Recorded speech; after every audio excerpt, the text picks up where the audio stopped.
Praise Lord, hallelujah. തിരുസഭയും വിശുദ്ധ ഗ്രന്ഥവും വിശുദ്ധരുടെ ജീവിതവും നമ്മളെ കൊണ്ടെത്തിക്കുക മാനസാന്തരത്തിലേക്കാണ്. മാനസാന്തരത്തിലൂടെ മാത്രമേ നമുക്ക് ഈശോയെ കാണാൻ പറ്റുകയുള്ളൂ. ഈശോയുമായിട്ടുള്ള ഒന്നിച്ചുള്ള ജീവിതം നമുക്ക് സാധ്യമാവുകയുള്ളൂ. വിശുദ്ധ മത്തായി എഴുതിയ സുവിശേഷം 4-ാം അധ്യായം 16-ാം തിരുവചനം ഇപ്രകാരം പറയുന്നു: അന്ധകാരത്തിൽ ജീവിച്ചിരുന്ന ജനങ്ങൾ ഒരു വലിയ പ്രകാശം കണ്ടു. പ്രിയപ്പെട്ടവരെ, ഈ വചനം ഈശോയുടെ പരസ്യജീവിതം ആരംഭിക്കുന്നതിനെക്കുറിച്ചാണ്. ഈശോ പരസ്യജീവിതം ആരംഭിക്കുമ്പോൾ പറഞ്ഞ ആദ്യത്തെ വചനമാണ് മാനസാന്തരപ്പെടുവിൻ, സ്വർഗ്ഗരാജ്യം സമീപിച്ചിരിക്കുന്നുവെന്ന്.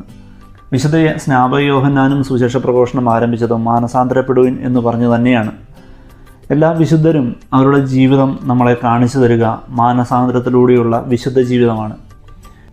നമ്മളിലേക്ക് കടന്നു വരുന്ന ഒരു ചിന്തയുണ്ട്: എൻ്റെ ജീവിതം ഓക്കെയാണ്, എൻ്റെ റൂട്ട് ക്ലിയറാണ്, ഞാൻ പോകുന്ന വഴി ശരിയാണ് എന്നൊക്കെ. ആ ഒരു ചിന്ത നമ്മളെ കൊണ്ടെത്തിക്കുക വലിയ അപകടങ്ങളിലേക്കാണ്. ഇനി എന്താണ് എനിക്ക് മാറ്റം ആവശ്യമുള്ളത്?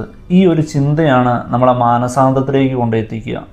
നമുക്ക് മാനസാന്തരത്തിന് തടസ്സമായി നിൽക്കുന്ന എക്സ്ക്യൂസുകൾ നമ്മുടെ നിത്യജീവൻ്റെ വിലയാണ് എന്നത് നമ്മൾ മനസ്സിലാക്കണം. അതിൻ്റെ ഗൗരവം നമ്മൾ തിരിച്ചറിയണം. നമുക്ക് ഈശോയുമായി ഒന്നിച്ചു പോകണമെങ്കിൽ നമുക്കറിയാം, വിശുദ്ധ ജീവിതത്തിലൂടെ മാത്രമേ അത് പറ്റുകയുള്ളൂ. വിശുദ്ധരുടെ ജീവിത മാതൃകകളൊക്കെ നമ്മളെ പ്രചോദിപ്പിക്കട്ടെ. അതുവഴി നമുക്ക് വിശുദ്ധ ജീവിതം നയിക്കാൻ സാധിക്കട്ടെ.